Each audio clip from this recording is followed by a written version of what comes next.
So guys, आज मैं आपके साथ अपनी स्ट्रेटजी शेयर करूंगी क्वांट की कि कैसे आरआरबी पीओ क्लर्क को आप एक कम टाइम में या फिर 30 डेज में आप इसमें अपना स्कोर इनहेंस कर पाओ। 35 प्लस 40 मार्क्स का आपका पूरा क्वांट का पेपर होता है और बिल्कुल 100% इफेक्टिव स्ट्रेटजी है, बिकॉज बिल्कुल प्रैक्टिकल है, फॉलो की हुई है। ये आपको सिर्फ आरआरबी पीओ क्लर्क के एग्जाम में ही हेल्प नहीं करेगा, ये आपको हर एक एग्जाम में जो भी आपके प्रीलिम्स के होने हैं उनमें हेल्प करेगा। ठीक है, एसबीआई पीओ, आईबीपीएस पीओ। तो सबसे इंपॉर्टेंट पार्ट क्या होता है? हमारा माइंड। ठीक, कि हम अगर मॉक टेस्ट को अटेम्प्ट कर रहे हैं, हमारे मार्क्स नहीं आ रहे, तो हमें किस पोर्शन को कितना टाइम देना है, ये सबसे इंपॉर्टेंट पार्ट होता है। अगर आप इसको ध्यान में रखकर अपनी तैयारी और अपनी प्रैक्टिस नहीं कर रहे हो, देन आपको कभी भी मॉक में अच्छे मार्क्स अपने नहीं मिलेंगे। ठीक, सबसे पहला पॉइंट ये है स्पीड मैथ्स। ठीक, जिसको हम अक्सर समझते हैं कि भाई आसान होता है, हम कर लेंगे, इसकी प्रैक्टिस करने की क्या जरूरत है, बट यही हम सबसे बड़ी गलती करते हैं। डेली आपको आधा घंटा इस टॉपिक को देना चाहिए अलग से प्रैक्टिस को। एक तो आप मॉक में कर ही रहे हो, अलग से भी करो। अगर आपके प्री में मार्क्स नहीं आ रहे, क्यों?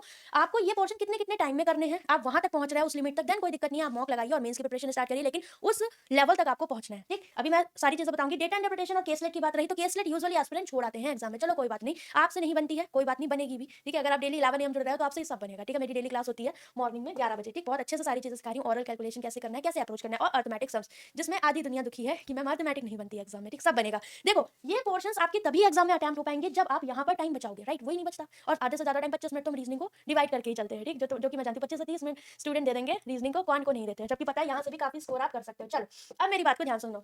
स्पीड मैथ्स में काम की बात पर आते हैं। Quadratic equation. ठीक, क्वाड्रेटिक इक्वेशन 5 से 6 आपके एग्जाम में आती है, एक लीनियर भी उसमें दे देता है। तो ये आपको डिसाइड करना है कि आपकी 1 से 1.5 मिनट के अंदर आप इस पोर्शन को कवर करिए। ठीक, आप जब ऐसे करने लग जाओ, फैक्टर्स आपके ऑरली होने लग जाए, नहीं भी हो रहे तो तुरंत 20 सेकंड के अंदर आपका ये क्वेश्चन सॉल्व होने लग जाए, देन आप समझना कि आप क्वाड्रेटिक में प्रो हो चुके हो। नहीं आता, देन 50 सेट्स क्वाड्रेटिक के उठाइए, अलग से प्रैक्टिस करिए, या कोई भी फ्री वेबसाइट से, काइडली पर भी क्विजेस पड़ी हुई हैं, आप फ्री क्विजेस लगाइए, क्योंकि क्विजेस से ही आपकी स्पीड इंक्रीज होगी। तो एक्स्ट्रा टॉपिक वाइज क्विजेस लगाना स्टार्ट करिए। ठीक, 30 डेज तक आपको टू डू लिस्ट बनानी है। सबसे पहले उन क्वेश्चंस की मॉक में जहां पर आपको लगता है आपने बहुत टाइम वेस्ट किया हुआ है, आपने किए हैं वो क्वेश्चन पर टाइम, तो उसको लेवल पे लाना है, पहला पॉइंट। ठीक, अलग से प्रैक्टिस करना। तो मॉक के अलावा अगर आप अलग से दो ढाई घंटे अपनी प्रैक्टिस को दे रहे हो, तो ये आपको कहीं ना कहीं फायदा करेगी, प्री में भी और मेंस में भी। ठीक, अभी टाइम में कर सकते हो। Missing number, wrong number series. ठीक, 2 मिनट इसके लिए। ठीक है, अगर मिसिंग है तो 2 मिनट, और रॉन्ग है तो आप 2 से ढाई मिनट लगा सकते हो। अब ईच क्वेश्चन पे आपकी क्या रूल हो जानी चाहिए कि मुझे 30 सेकंड से ज्यादा वेस्ट नहीं करना है अगर मेरा क्वेश्चन नहीं बन रहा है। ठीक, हमेशा क्वेश्चन को देखते ही रॉन्ग नंबर या मिसिंग को आपको पता होना चाहिए, इसमें डिफरेंस का केस है या मल्टीप्लिकेशन हो रहा है, ताकि आप उसको अप्लाई कर पाओ और जल्दी से जल्दी अपना आंसर पा पाओ। नहीं चीजें समझ में आती है, देन आप मेरी 15 रॉन्ग नंबर सीरीज की एक यूट्यूब पे भी प्लेलिस्ट पड़ी हुई है, आप उसको आराम से देख सकते हो। प्लेलिस्ट नहीं, एक वीडियो है मैराथन, उसे आप फॉलो कर सकते हो। ठीक, आपको पता लगेगा कि कैसे कैसे क्वेश्चन और कैसे अप्रोच करनी है। Simplification, approximation. ठीक है, ये भी मैं आपको 1.5 से 2 मिनट बोलूंगी। अभी ज्यादा ये आपके कम टाइम में भी होने लगेंगे अगर आप ऐसे करते हो। ठीक, मानो सिंप्लीफिकेशन के 15 क्वेश्चन आए तो 2.5 मिनट ले लो।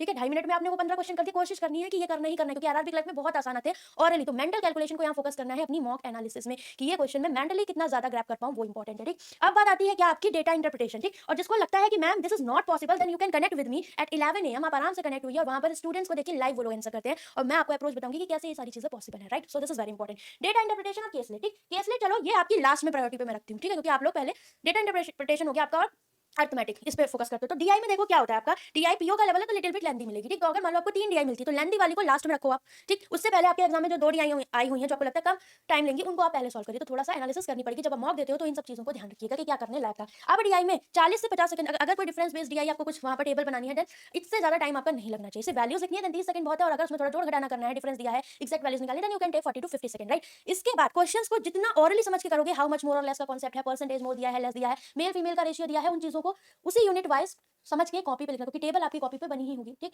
तो उस तरीके से करो, उस चीज का फायदा उठाओ और उन क्वेश्चंस को जल्दी करिए। नहीं समझ में आ रहा, मैंने फिर बोला 11 AM क्लास में आप आइए, आप ऑरली करना सीख जाओगे। ठीक है, डीआई के क्वेश्चंस को भी, तो वो इंपॉर्टेंट है आपके लिए। मतलब हर डीआई, इंडिविजुअल डीआई को कोशिश करिए कि 2.5 मिनट के अंदर आप कंप्लीट करें एक डीआई। ठीक, 2.5 मिनट के अंदर, ये जब मैंने बताया जब पीओ की डीआई आती है, क्लैरिकल लेवल आती है, देन 1 से 1.5 मिनट के अंदर आपको उस डीआई को खत्म करना है। ये मैं प्रेशर नहीं डाल रही दिमाग में, आपको ये टारगेट सेट करना है। जब आप ये टारगेट सेट करके पढ़ाई करोगे, आप डेफिनेटली इंप्रूव करोगे। ठीक, क्योंकि सारा स्पीड का खेल है, आरआरबी का पेपर है, पीओ क्लर्क का उतना हाइक नहीं आनी, उतना लेवल आपका इंक्रीज नहीं करेगा कि आपको दिक्कत हो। बस मॉडरेट लेवल रहेगा, इजी टू, आपको वहां पर बस वर्क करना है, स्पीड पर अपना वर्क करना है। ठीक, अर्थमेटिक सम। ठीक, अर्थमेटिक सम में क्या होता है, आपका बहुत सारे चैप्टर स्टूडेंट्स को रेडी नहीं होते, लेकिन क्लैरिकल के लिए आप जा रहे हो, देन आपको बेसिक नॉलेज होना चाहिए, अदरवाइज आप कट ऑफ से मात खा जाओगे। ठीक, सिंपल सिंपल चीजें पता होनी चाहिए। बट आरआरबी पीओ के लिए यस, आपकी 6 से 7 टॉपिक भी अर्थमेटिक के रेडी है, देन इनफ है आपके लिए, कोई दिक्कत वाली बात नहीं है। कोशिश क्या करो हर क्वेश्चन 20 से 30 सेकंड में बनाने की। अगर कोई क्वेश्चन उससे ज्यादा टाइम ले रहा है, देन उसको बात के लिए आप रखोगे। ठीक, तो पहले हमें इस तरह से फोकस करना है अपने वर्क पर। स्पीड मैथ के पोर्शन को सबसे पहले फिनिश करना है, जितने कम टाइम में हम कर पाएंगे। देन डीआई सेक्शन पे जाओगे, जो डीआई आपको लग रहा है लेंदी नहीं, आप उन पे पहले चले जाइए। लेंदी डीआई के जगह आप केसलेट या अर्थमेटिक अटेम्प्ट कर सकते हो। अब अगर आपको केसलेट अटेम्प्ट करनी है तो मैं अगर बात करूं, केसलेट आपकी सिंपल परसेंटेज रेशियो बेस्ड आती है, अर्थमेटिक में आपको ज्यादा मेहनत लगती है, राइट। बट केसलेट में, लेकिन केसलेट में स्टूडेंट का एक डाउट रहता है कि मैम फंस गया बीच में तो क्या होगा। आरआरबी की आपने सारी केसलेट देखी कितनी आसान आती है, बट फिर भी आपको लगता है तो आप या तो उसका फियर दूर करो। कैसे करना है, आप डेली मेरे साथ कनेक्ट हो सकते हो 11 बजे, या फिर आप कहीं से भी पढ़ रहे हो, फियर उसका दूर करिए, क्योंकि मेंस में भी वो आपको मिलेगा। फिर भी नहीं हो पा रहा तो अर्थमेटिक स्ट्रॉन्ग करो, क्योंकि कहीं ना कहीं आपको करना पड़ेगा। आरआरबी क्लर्क के लिए जा रहे हो, देन आपको वहां पर आपकी कट ऑफ 80 में से 75 भी चली जाती है, दैट मींस आपको मेहनत तो करनी पड़ेगी अगर और वो भी बहुत ईजी लेवल का आता है, ठीक। तो उन चीजों को थोड़ा सा ध्यान में रख के आपको स्टडी करनी है, क्वेश्चन से भागिए मत। मॉक एनालिसिस में क्वेश्चन सारे सॉल्व करने हैं, बट क्वेश्चन सॉल्व करने से कुछ नहीं होगा। आपको एक दायरा अपना एक बनाना है, आपको एक टारगेट बनाना है कि मुझे इतने मिनट में ये चीज कंप्लीट करनी है। अगर मेरी नहीं हो रही है देन मैं अलग से प्रैक्टिस करूं। फॉर एग्जांपल आपका स्पीड नहीं आ रहा है, तो स्पीड नहीं आ रहा तो पहले स्पीड में इसको आपने आधा घंटा डेली बेसिस पे आप दे ही रहे हो। इसके अलावा आप क्या करो, डेली 2 से 4 डीआई अलग से लगाओ, उसमें देखो 2 में मेंटल कैलकुलेशन की कोशिश करिए। नहीं आ रहा, 11 बजे वाली वीडियो देखो, मैम ने वहां कैसे किया, उस चीज को धीरे धीरे सीखोगे, 10 से 15 दिन में अपने आप इंप्रूवमेंट आपको आने लगेगा खेल खेल में, क्योंकि बच्चे खुद आंसर कर रहे हैं, आप खुद देख सकते हो स्टूडेंट्स बहुत जल्दी आंसर करते हैं, ठीक है।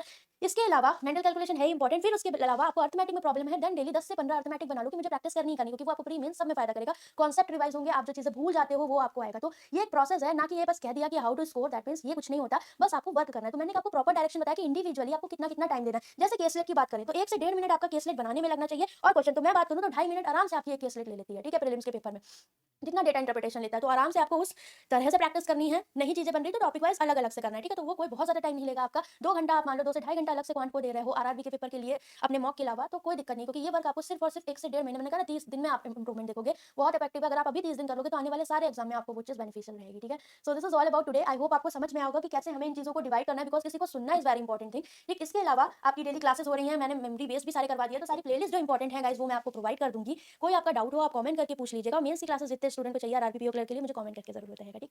Bye bye, take care. और जिनकी स्पीड में प्रॉब्लम है, लग रहा है मैम आपने जो बातें कही है कहना आसान है करना मुश्किल है, 11 AM डेली यूट्यूब पे आपकी क्लास होती है मंडे टू फ्राइडे, इसे ज्वाइन कर लीजिए। प्रॉमिस है मेरा कि आरआरबी पीओ क्लर्क में क्वांट में करके आओगे, 30 प्लस तो करके आओगे। अगर अभी से भी जुड़ते बिल्कुल जीरो लेवल पे हो तो भी ठीक करके आओगे। ये नहीं कि बिल्कुल कॉन्सेप्ट का ही नॉलेज नहीं, बेसिक्स तो आपको पढ़नी पड़ेंगे, बट मार्क्स कैसे लाने हैं, स्पीड कैसे बढ़ानी है और तरीका क्या रखना है वो मैं आपको इसमें सिखा रही हूँ, क्वेश्चन का अप्रोच भी बता रही हूँ, ठीक। तो चलिए बाय, टेक केयर। और इसके अलावा आपको बेसिक्स पढ़ना है यूट्यूब से, देन जीरो टू जेनिथ मेरी प्लेलिस्ट है, क्वांटम कैट की प्लेलिस्ट है, आप आराम से अर्थमेटिक करिए वहां से। डीआई के लिए रुद्रा प्रो है, प्री टू मेंस आप वहां से कर सकते हो, और कंप्लीट बैंकिंग की भी एक प्लेलिस्ट पढ़िए जिसमें आपका मिसलेनियस भी ऐड है, ठीक है। तो चलो बाय, टेक केयर।